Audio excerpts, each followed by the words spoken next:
And if more people did that, our whole world would be different, I think. Exactly. I teach that in my coaching practice of just taking 5 minutes or an hour just to go, where am I, check in. Absolutely. That's what I realized when I listen sometimes to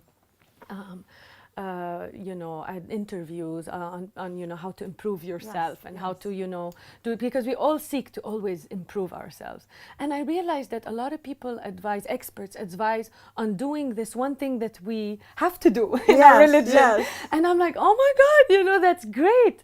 I wish it could be seen this way, where this is really how it is. It is 5 minutes you take away from your stressful life to go and relax and meditate. Check in. Exactly. Yeah, check in. And then come back to your life, Yeah. My mom has been praying 5 times a day, every day for a very long time. And she tells me when I don't do that, or if I'm out and I didn't get the chance, she feels like her day has been disorganized somehow. It organizes her day.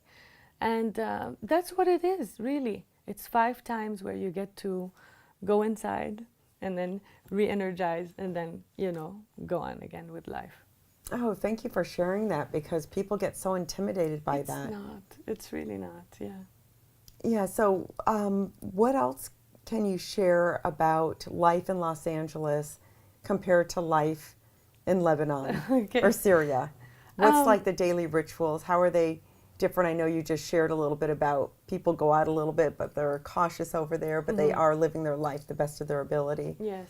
But when you moved here, what was your big shock of, oh my God, the adjustment? Yeah.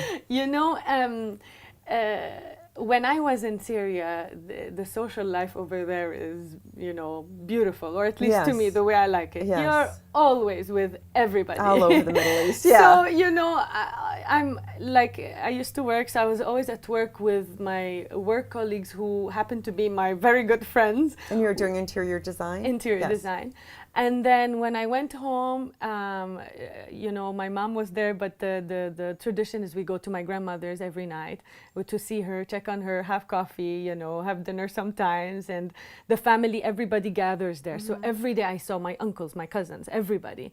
And it's always full. And then I call one of my friends, or my friends call me, and we're out for coffee and hookah and playing cards, and then we go back, and then there's work again. So it's always full.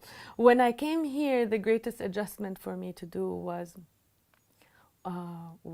where's everybody? It was like I missed my family. I missed this sense of community. A community of love. Exactly. Not just a community of people. Yes. It's like you really felt you belonged and you felt safe and loved. Absolutely. And then when I came here, I didn't know a lot of people. And adjusting to that was, a little bit difficult. My husband, of course, made it easier on me. He tried his best to always keep me, happy, and taking me and introducing me. And again, like I've been to America before. Like my brother lives in Denver, so I've been here before, but I never drove or had to do anything.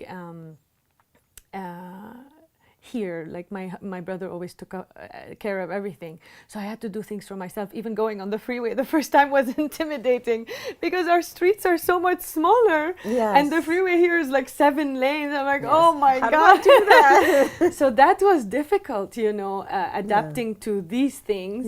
And even sometimes the first time I filled up gas was a bit, difficult for me. I didn't know how to do it because everything is different. So adapting from the littlest detail to missing that community and that love. And how did you feel people here treated you? They were very nice. People were very kind, really, to be completely honest. But I didn't know a lot of them. I didn't know. And although I have moved a lot, 4 times in my life,